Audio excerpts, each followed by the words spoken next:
आज हम खड़े हैं तुर्कमान गेट पर। वो तुर्कमान गेट जहां पर आज के समय पर सबसे ज्यादा पुलिस खड़ी है। तुर्कमान एक फकीर का नाम था। दिल्ली को इस्लाम की सेंचुरी कहा जाता था। इस बयाबानी शब्द का बड़ा इंपॉर्टेंस है। हम सबके अंदर एक आसिम मुनीर बैठा हुआ है। दिल्ली में इतिहास इतना ज्यादा है कि कितनी केयर करें।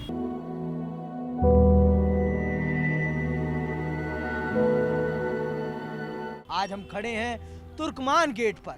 वो तुर्कमान गेट जहां पर आज के समय पर सबसे ज्यादा पुलिस खड़ी है, सबसे ज्यादा सुरक्षा लगी हुई है, आधुनिक सुरक्षा। और जहां पर एक ऐसी कार्रवाई हुई है जिसने इस गेट को, जो शाहजहानाबाद का एक गेट था, इसे चर्चा में ला दिया है। तो आज यहाँ बसे लोगों की भी बात करेंगे और इसके इतिहास की भी बात करेंगे। हमारे साथ हैं एक बहुत ही प्रसिद्ध इतिहासकार जो हमें इसकी सिर्फ बात नहीं, इसकी हर उस कड़ी से, हमें कहते हैं दिल्ली का हर एक पत्थर बोलता है, तो इसकी आवाज़ हमें सुनाने का काम करेंगे आलोक जी। तो नमस्कार सर, आपका बहुत बहुत स्वागत है हमारे चैनल कड़क पर। और हम आपसे ये जानना चाहेंगे, ये तुर्कमान गेट है, इसका क्या इतिहास है और इसका नाम तुर्कमान गेट क्यों पड़ा, और यहाँ जो आज के समय पर जो करंट राजनीति है उसके बारे में भी हम जानेंगे और समझेंगे आपसे। तो सर, पहला प्रश्न तो यही है मेरा कि इसका तुर्कमान नाम क्यों पड़ा, इसके नाम के पीछे क्या इतिहास है? आगरा से शाहजहां 1639 में बोर हुए और कहा कि अब दिल्ली चलना है। 1639 से 1648 तक ये पूरा कंस्ट्रक्शन हुआ। शाहजहां ने दिल्ली में ऐसे 14 गेट बनवाए थे। उनमें से 4 गेट अभी भी सर्वाइविंग हैं। उनमें से एक गेट है तुर्कमान गेट। शाहजहां के बनवाए हुए गेटों के नाम आपको मिलेंगे जगहों के नाम पर, अजमेरी गेट, कश्मीरी गेट, लेकिन ये तुर्कमान एक फ़कीर का नाम था। तुर्कमान मुग़लों से भी बहुत पहले के हैं। मुग़ल आए 1526 में और तुर्कमान साहब की मौत हुई 1240 में, यानी उनसे करीब 300 साल पहले। एक छोटा सा देश है तुर्कमेनिस्तान, सेंट्रल एशिया में। मैं बात कर रहा हूँ 13th सेंचुरी में। 13th सेंचुरी में जो दिल्ली था, उस वक्त दिल्ली को इस्लाम की सेंचुरी कहा जाता था। इस जगह को हम तुर्कमान गेट के नाम से जानते हैं। लेकिन यादव जी, जगहों के नसीब होते हैं। ये जगह अभिशप्त है इतिहास में बार बार आने के लिए। अप्रैल 1976 में भी तुर्कमान गेट में कुछ ऐसी बातें हुई थी कि उसकी वजह से इसका नाम इतिहास में दर्ज है। और उसके 50 साल बाद भी अभी हाल में जो आप सब लोगों ने रिपोर्ट किया, तो ये एक ऐसे सूफी फ़कीर के नाम पर बना हुआ गेट है जिसकी इज़्ज़त मुग़ल बादशाह ने की। और पूरा ये गेट अपने से बहुत पहले हुए एक फ़कीर के नाम पे दिया। तुर्कमेनिस्तान इतना छोटा देश है आज भी कि आप दिल्ली में अगर आज के शाहदरा, करोलबाग और द्वारका को मिला देंगे, 70 लाख के आसपास पॉपुलेशन आज भी है तुर्कमेनिस्तान की। लेकिन तुर्कमेनिस्तान के तुर्कमान को हम लगभग रोज़ यहाँ याद करते हैं। हर चीज़ को एक हिंदू मुसलमान के एंगल से जो देखने की फितरत है, तो मुझे ऐसा लगता है कि हम सबके अंदर एक आसिम मुनीर बैठा हुआ है। कब्जा करना है। मेरे घर के सामने की जगह तो अपनी कार पार्क करके कब्जा करूँगा, मौका मिल जाए थोड़ा पार्क में भी कंस्ट्रक्शन करवा लूँगा।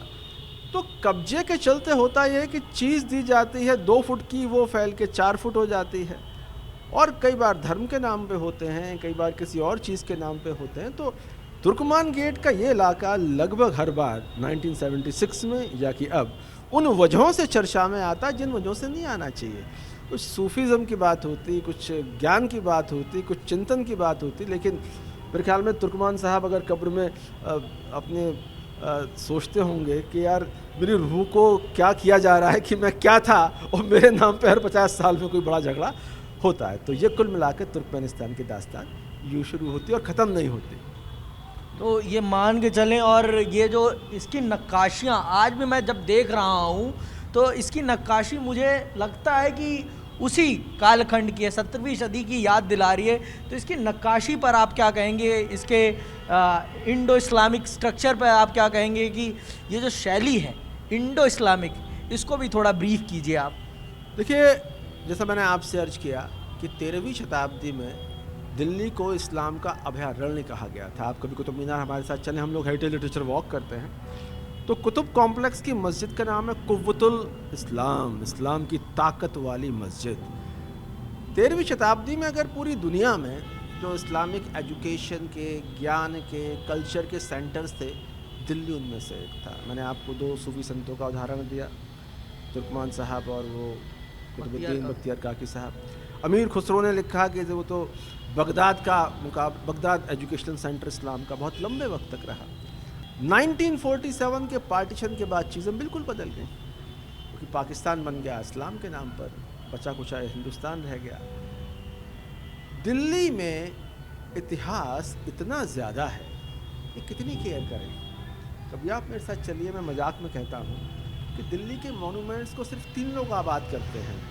नंबर 1 आशिक, और किसी कोने में आपको किसिंग कपल्स मिल जाएंगे। नंबर 2 चरसबाज या शराबबाज, कहीं कोने में अपना वो लगा रहे होंगे, एकांत अपना लगे होंगे।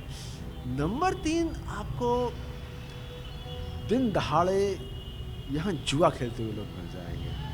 हम लोग वॉक करते हैं बहुत सारे मॉन्यूमेंट्स में, तो मैं जो भी देखने जाता हूँ दिन में कभी, तो वहाँ जुआ चल रहा होता है। इतना बड़ा मॉन्यूमेंट है, दिल्ली में इतनी स्पेस कहाँ मिलती है, लोग घर से निकले अपना यहाँ आ गए। लेकिन अब दिल्ली में इतना ज़्यादा इतिहास है, एक कौन चिंता करे।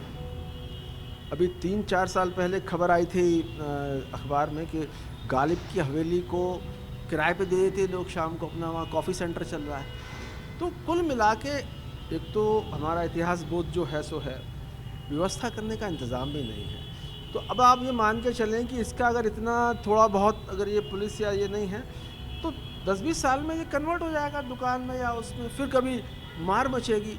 तो मुझे ये लगता है कि इतिहास बहुत जागृत करें और सरकार थोड़ा सा इस पर ध्यान ये दे कि इससे थोड़ा कमाई वाई कराई जाए। भाई इसको बना के थोड़ा सा वो किसी कवि सम्मेलन के लिए या म्यूज़िक कंसर्ट के लिए दें, तो लोग कुछ कमा दमा लें, कुछ इस पर यहाँ चौकीदार रख लें। अगर अनअटेंडेड रखेंगे तो कब्जा होना ही होना है इस पर, आप इसको रोक नहीं सकते। क्योंकि सवाल ये कि जो वहाँ 100 लोग रह रहे हैं, 10 साल में 120 हो जाएंगे, 140 कहाँ जाएंगे भाई, वो सब यहीं आने वाले हैं। तो बड़ी भीषण समस्या है। अब चलिए चलते हैं दिल्ली के उस दरवाजे के बारे में जानने, जो शहरों के शहर का गेट है।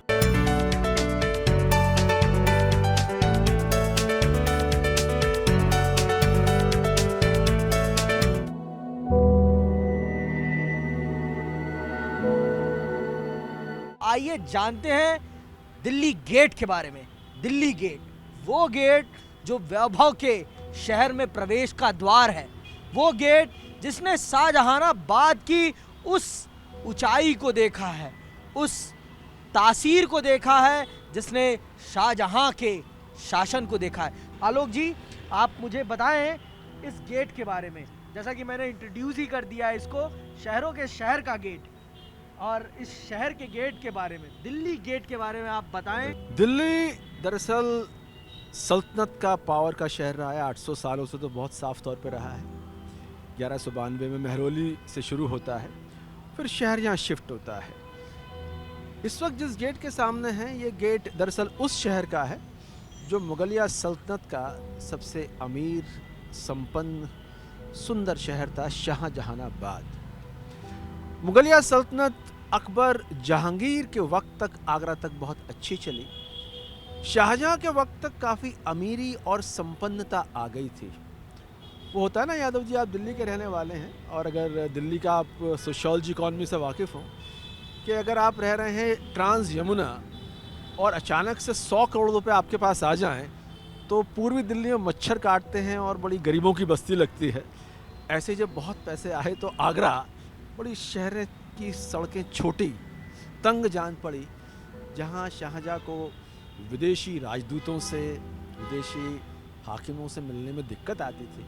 तो उन्होंने फिर एक अपनी राजधानी को शानदार बनाने के लिए शहर की तलाश की, और वो डेफिनेटली दिल्ली ही, क्योंकि दिल्ली पहले भी रह चुका था। दिल्ली पावर की सीट बहुत लंबे समय से था। जैसा हम बात करते हैं कि मोहम्मद गोरी आए, कुतुबुद्दीन ऐबक को छोड़ के गए, उसके बाद इल्तुतमिश, बलबन के थोड़े वक्त के बाद गुलाम वंश का अंत हो गया। गुलाम वंश का जब अंत हुआ तो उसके बाद फिर खिलजीज़ आए, खिलजीज़ का जब अंत हुआ तो फिर सैयद लोदीज़, और लोदीज़ को 1526 में ख़त्म करके फिर बाबर आए। बाबर ने लेकिन अपनी राजधानी दिल्ली नहीं बनाई, आगरा। राजधानी का दिल्ली आना जाना चला, लेकिन 1605 में सिकंदर लोदी आगरा ले गए। तो जो 1526 का पानीपत का फर्स्ट वार है, उसमें सिकंदर लोदी के पुत्र इब्राहिम लोदी और बाबर, इनके बीच का पानीपत का था।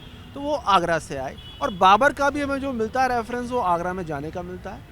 हुमायूं का तो बहुत वक्त ऐसा रहा, आना जाना भागना रहा। अकबर ने बहुत तबीयत से शासन आगरा से चलाया, लेकिन शाहजहाँ अनकंफर्टेबल फील कर रहे थे, तो वो यहाँ आए और उन्होंने एक बहुत शानदार शहर बनवाया। प्लान्ड सिटी था ये, 14 इसके दरवाजे थे। लाल किला, जो ये दिल्ली का लाल किला है, ये आगरे के लाल किले से लगभग दोगुना है, पर है आगरे के लाल किले की कॉपी ही। वो दीवाने आम, दीवाने खास।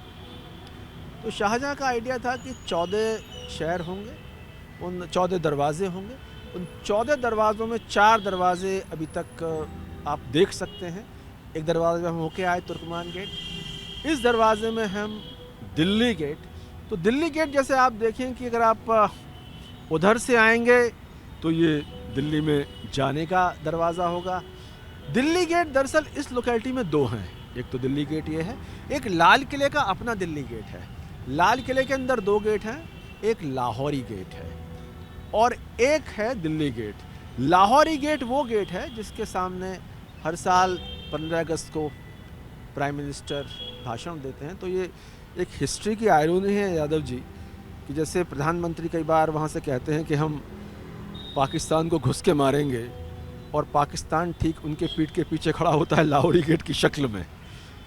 इससे सिर्फ पता ही चलता है कि हिंदुस्तान और पाकिस्तान के वर्तमान और भविष्य चाहे जितने अलग हों, लेकिन वो लाल किला हो, वो दिल्ली हो, इतने क्लोज हैं। हमने बात की तुर्कमान गेट की, हम तुर्कमेनिस्तान की बात कर रहे हैं, सेंट्रल एशिया का देश है। तो दुनिया काफ़ी कुछ मिली जुली है। दिल्ली उस वक्त एजुकेशन का, नॉलेज का बड़ा सेंटर था। दिल्ली उस वक्त विदेशी यात्रियों के लिए आंखें चकाचौंध कर देने वाला शहर था। दिल्ली उस वक्त के कामयाब लुटेरों के लिए एक वो बस्ती थी। अगर आप क्राइम की रिपोर्ट करते हो तो आपको पता लगता है कि चोर रेकी करते हैं और सबसे संपन्न इलाके की रेकी करते हैं। आप जब इतिहास पढ़ें तो हमें बड़ी हैरानी होती है कि अहमद शाह अब्दाली एट विल कई बार आके क्या लूटना है, दिल्ली लूटना है करते हैं। दिल्ली गेट, तो दिल्ली गेट वो गेट है कि दिल्ली में घुसने वाला हर व्यक्ति, अगर वो साउथ से आ रहा है, आगरा से आ रहा है, मथुरा से आ रहा है, तो यहाँ से होकर जाएगा। दिल्ली गेट शाहजहाँ के बनाए 14 गेट में सिर्फ उन 4 गेट में है जो आपको दिखता है। मैं एक बात अक्सर मजाक में शायद आपसे कह रहा था कि हम कहते हैं ना कि सड़क का आदमी बच जाता है क्योंकि उसको आदत होती है, तो सड़क के बीचों बीच जो गेट हैं वो तो बच गए हैं। ये आपको एक मिलेगा। अभी हम एक खूनी दरवाजे में गए थे, लेकिन जो गेट सड़क के अंदर चले गए हैं वहाँ आपको अतिक्रमण, मकान बनवाना, उस तरह की शिकायतें मिलेंगी। तो दिल्ली दरवाज़ा हमको ये याद दिलाता है कि ये शहर था वो दिल्ली जिसमें संपन्नता अपनी ऊंचाई पे थी। इस्लाम में गेट्स के बड़े इम्पोर्टेंस हैं। जन्नत के 8 दरवाजे बताए गए हैं जो इस्लाम में, तो गेटों को बहुत महत्व दिया जाता था। अगर आप याद करें तो आगरा में बुलंद दरवाज़ा है फतेहपुर सीकरी में, वो अकबर ने गुजरात फतह के लिए बनवाया था। तो गेट्स के सहारे वो अपनी फतह को, अपने बाद की तुर्कमान गेट तो शाहजहां ने अपने से कई शताब्दियों पहले हुए एक सूफी को सम्मान देके उसका नाम तुर्कमान गेट रखा। तो याद रखने के तरीक़ों के तौर पे हमने दिल्ली गेट इसको रखा। इस देश के हर साहित्यकार का और हर चोर का सपना होता है कि दिल्ली जाए, वहाँ नाम पता कमाए, इसलिए हर शहर में दिल्ली दरवाज़ा होता है। आप गाज़ियाबाद जाएं, आगरा जाएं, जयपुर जाएं, वहाँ दिल्ली दरवाज़ा है कि भैया यहाँ का जो बहुत कामयाब बंदा होगा उसको इस दरवाजे से हम दिल्ली की ओर विदा करेंगे, और जब वो दिल्ली में दाखिल होगा तो यहाँ से दाखिल होगा। और आप इसके आगे देखें तो वो दरियागंज है, फिर आगे जामा मस्जिद पड़ता है। तो यहाँ से फॉर ऑल प्रैक्टिकल पर्पसेस पुरानी दिल्ली शुरू हो जाती है। यहाँ तक तो आप मान के चलें। अच्छा, ये भी एक बड़ा अपने आप में सैटारिकल है और आयरॉनिक है कि इसके आगे की जगह का नाम है बहादुर शाह ज़फ़र मार्ग। ज़फ़र वो बादशाह जो आखिरी थे, और हमने उसके सामने डिस्कस किया खूनी दरवाज़ा। ज़फ़र साहब के दोनों बेटों को वहाँ मार दिया गया। 500 सालों का पूरा इतिहास आपको मिलता है। तो ये थैंक गॉड एक दरवाज़ा है जो आज भी हमारे सामने है, और हम उम्मीद करते हैं कि हम 10 साल बाद भी जब कवर करने आए तो ऐसा ही हमको दिखाई पड़े। और कमाल आप इसमें ये देखें, ये करीब 400 साल पुराने कंस्ट्रक्शन है, ये फिर भी फंक्शनिंग हालत में है। और हम सुनते हैं कि सड़क बनाई गई और वो 15 दिन में उद्घाटन से पहले ही कूद फान कर गई। तो कुछ तो उन्होंने ऐसा दिया कंस्ट्रक्शन क्वालिटी में जिसे हम फॉलो करें तो हमारे कंस्ट्रक्शन भी उतने मजबूत रहें जितना ये दिल्ली दरवाज़ा।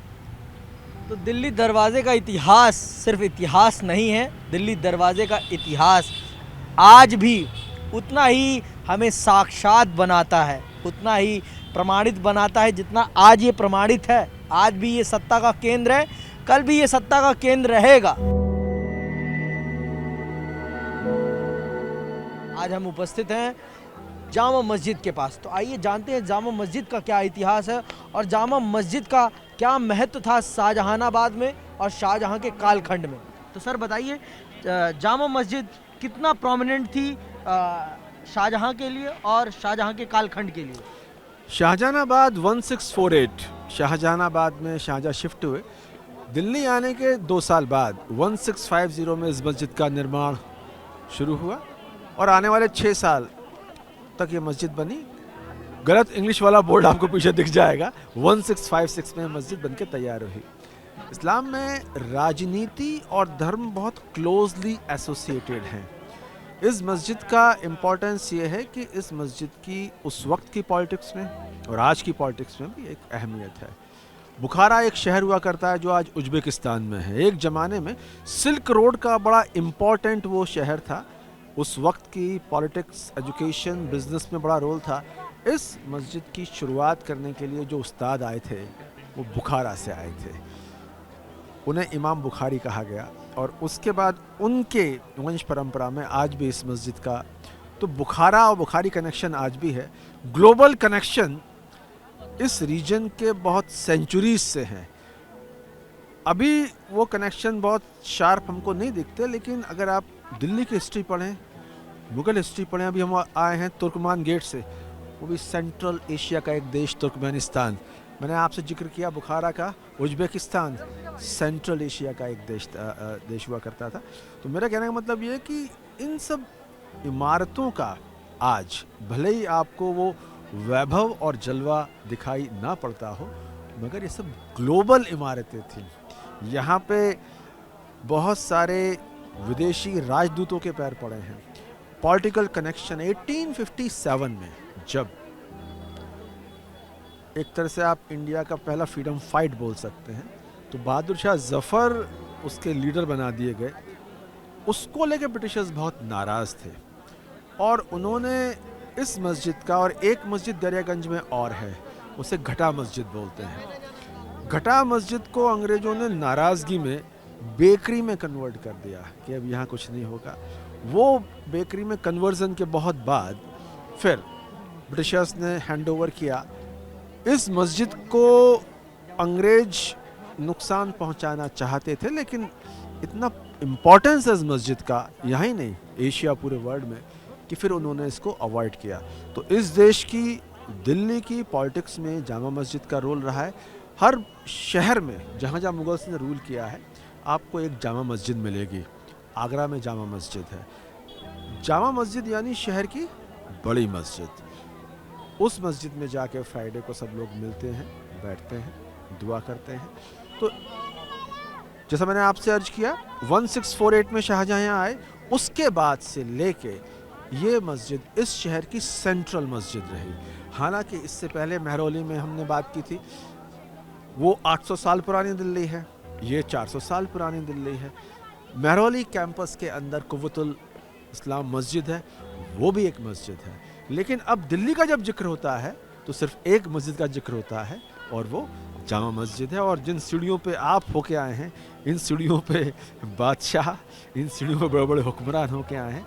तो जामा मस्जिद के इंडिया में एक cultural, political, social, religious value है और आर्किटेक्चर के लिहाज से बड़ी महत्वपूर्ण मस्जिद मानी जाती है।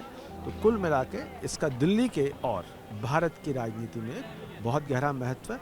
और ये हमें कनेक्शन अभी तक उज्बेकिस्तान वाला बुखारा कनेक्शन अब तक दिखता है कि आज से 400 साल पहले भी इंडिया का एक ग्लोबल कनेक्शन हुआ करता था। हालांकि वो कनेक्शन उतना स्ट्रांग नहीं रहा, लेकिन अतीत हमारे साथ चलता है।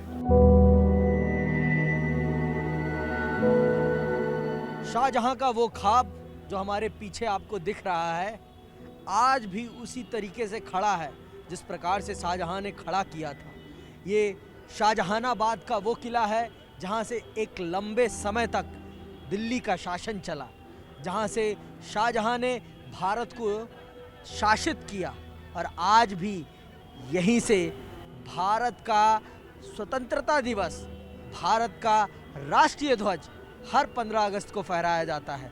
तो आइए बात करते हैं और जानते हैं लाल किले और सामने जो चांदनी चौक है और इसके दो गेटों के बारे में, एक कश्मीरी गेट और एक अजमेरी गेट के बारे में। तो सर सबसे पहले तो थोड़ा लाल किले के बारे में बताइए। लाल किला क्यों इम्पोर्टेंट है और आज भी उसी तरीके से पावर सेंटर बना हुआ है जिस तरीके से शाहजहां के कालखंड में था। यादव जी, आपने एक बात कही, वो बात आपने कही कि शाहजहां का ख्वाब, इस देश के हर नेता का एक ख्वाब है जिसका कनेक्शन लाल किले से है। ख्वाब ये है कि यहाँ चढ़कर मुझे भाषण देने का मौका मिले, यानी कि प्राइम मिनिस्टर मैं बनूं। लाल किले की किस्मत एक ऐसी किस्मत है जो इस देश के किसी मॉन्यूमेंट की नहीं है। और पावर सेंटर ये आज भी है। हर 15 अगस्त का आपने जिक्र किया, इसके ठीक सामने चांदनी चौक। लाल किला मुगल वैभव का वो प्रतीक है जिस प्रतीक से लोकतांत्रिक सरकारें भी अपना पीछा छुड़ा नहीं पाई हैं। नेहरू जी तमाम लोकतांत्रिक मूल्यों के समर्थक होने के बावजूद जब ये तय करना पड़ा कि राष्ट्र को संदेश कहाँ से देना है, तो लाल किला उनके दिमाग में आया। लाल किले से आज के हिंदुस्तान, पाकिस्तान, बांग्लादेश और एक हद तक अफगानिस्तान को शासित किया गया। यानी कि यहाँ से फैसले होते थे लाहौर के लिए भी, ढाका के लिए भी। तो जिस सत्ता का केंद्र ये रहा है, उस सत्ता का केंद्र तो आज भारत सरकार भी नहीं है, क्योंकि इसकी हुकूमत दरअसल उस हिस्से पे थी जिसे हम आज भारतीय उप महाद्वीप बोलते हैं। अनडिवाइडेड भारत में इंडिया, पाकिस्तान, बांग्लादेश तो शामिल थे ही, अफगानिस्तान तक के फैसले यहाँ से होते थे। ये बाज़ार बड़ा इंटरेस्टिंग है, कभी हमारे साथ आप चलेंगे। यहाँ से लेकर 1.5 किलोमीटर का फासला है। शुरू होता है जैन मंदिर से, फिर गौरी शंकर मंदिर 800 साल पुराना, आगे गुरुद्वारा आता है, आगे उस्ताद दाग शायर के नाम पर एक कपड़ा मंडल बना हुआ है, उनका बोर्ड लगा हुआ है। ये उस्ताद दाग उन इकबाल साहब के उस्ताद थे जो इकबाल साहब पाकिस्तान के वैचारिक पिता माने जाते हैं। इसी चांदनी चौक में गालिब की हवेली है। वो गालिब उस हवेली से निकलकर यहाँ शायरी प्रेजेंट करने आते थे। गालिब का लाल किले का सिर्फ पॉलिटिकल इम्पोर्टेंस नहीं है, इसी लाल किले में पैर पड़े हैं गालिब के, दाग के, मोमिन के। ये इतने बड़े शायर थे कि इनमें से कोई एक शायर को आप अपने वक्त का सबसे बड़ा शायर घोषित कर सकते थे। तो लाल किले का पॉलिटिकल और कल्चरल बड़ा इम्पोर्टेंस था। लाल किले के अंदर 2 गेट हैं, लाहौरी गेट और दिल्ली गेट। वो लाल किले के गेट हैं। लाहौरी गेट का डायरेक्शन खुलता है टेक्निकली अंदर से, उसका सी डायरेक्शन में जाकर लाहौर आता है, और दिल्ली गेट का दिल्ली की तरफ खुलता है। 2 गेट और हैं जो इस एरिया के आसपास पड़ते हैं। कश्मीरी गेट यहाँ से थोड़ा सा आगे पड़ता है, कश्मीरी गेट। जैसे कि मैंने आपसे कहा कि उन गेट्स को बनाया इसलिए गया था कि उस जगह का रास्ता वहाँ से होके जाता था। अजमेर जाना है तो अजमेर का रास्ता वहाँ से होके जाएगा, तो अजमेरी गेट आपको इधर पड़ेगा। कश्मीर जाना है तो यहाँ से जाना पड़ेगा, तो कश्मीरी गेट इधर पड़ेगा। कश्मीरी गेट का एक संदर्भ और है। 1857 में विप्लव में, क्रांति में, जब ब्रिटिशर्स ने वापस सत्ता को अपने हाथ में लिया, जैसा मैंने आपसे अर्ज किया कि 11 मई 1857 को तो लाल किले पे कब्जा हो गया बागी सिपाहियों का, फिर ब्रिटिशर्स ने दोबारा इस पर अपना कब्जा किया, तो काश्मीरी गेट पे भयंकर फाइट हुई। और काश्मीरी गेट पे आपको वहाँ आज भी उस ज़माने में जो गोलियाँ और तोप चली उसके साइन मिलते हैं। तो दिल्ली का ये करीब लाल किले के आसपास का 3 किलोमीटर का एरिया है। इसमें तुर्कमेनिस्तान भी है, इसमें काबुल भी है, इसमें अजमेरी गेट भी है, इसमें कश्मीरी गेट भी है। तो लाल किले का एक डायमेंशन और खुलता है जिसके बारे में जिक्र बहुत कम होता है। लाल किले पे बहुत लंबी हुकूमत मराठों की भी रही थी। दरअसल ब्रिटिशर्स ने जो कब्जा लिया था वो मुगल से नहीं, मराठों से लिया था। शाह आलम ने एक तरह से सिंधियाज, जो मराठा सरदार थे, सिंधिया के संरक्षण में वापसी यहाँ की थी शाह आलम ने। तो शाह आलम दरअसल सिंधिया के झंडे तले थे, सिंधिया के अधिकार तले थे। मराठास का कब्जा रहा इस किले पे। उसके बाद फिर 1803 के आसपास यहाँ कब्जा हो गया ब्रिटिशर्स का। टेक्निकली हुकूमत रही 1857 तक जफ़र साहब की, लेकिन फॉर ऑल प्रैक्टिकल पर्पसेस इस किले से मजबूत हुकूमत 1707 में औरंगजेब की डेथ के बाद चली गई। लाल किले का एक और एस्पेक्ट है जिसके बारे में अक्सर चर्चा नहीं होती। इस किले के अंदर बहुत इंपॉर्टेंट मुकदमे चले हैं। एक मुकदमा चला है बहादुर शाह जफर पर, बहुत लंबा डॉक्यूमेंटेशन। एक मुकदमा इस पे चला है आज़ाद हिंद फौज के कुछ महत्वपूर्ण ऑफिसर्स पर। शाहनवाज, ढिल्लो और सहगल, ये 3 ऑफिसर्स थे सुभाष चंद्र बोस की फौज के। उन पे मुकदमा चलाया गया, इस किले में चलाया गया। उनकी तरफ से लड़ने वालों में जवाहरलाल नेहरू थे, उसका रिकॉर्ड भी ये है। महात्मा गांधी की हत्या के मुकदमे की प्रोसीडिंग्स का भी एक हिस्सा यहाँ हुआ। सावरकर को इस किले के अंदर ही रखा गया कुछ समय के लिए। तो ये किला इस तरह का है, मुगल से लेके गांधी हत्याकांड तक एक सिलसिला जुड़ता है और वो सिलसिला ख़त्म नहीं होता, हर 15 अगस्त को रिवाइव करता है। मेरे ख्याल में ये किला इतना महत्वपूर्ण है कि इसके मुकाबले आप भारतवर्ष के किसी भी मॉन्यूमेंट को नहीं रख सकते। तो इसका मतलब ये मान के चलें ये किला नहीं है, ये भारत का कल भी था और कल भी है। कल भी है जी, 2 लाइनें बात जी, कल भी था और कल भी है। जी। तो हम खड़े हैं भारत के कल के पीछे और कल के आगे। तो ये था हमारा शाहजहानाबाद का टूर, जिसमें हमने शाहजहानाबाद के सभी गेटों को समझा, सभी दरवाज़ों को समझा, जहाँ से आया था राजा, जहाँ से जनता का वैभव दिखता था, दरबार का वैभव दिखता था और भारत का वैभव दिखता था। आप देखते रहिए कड़क।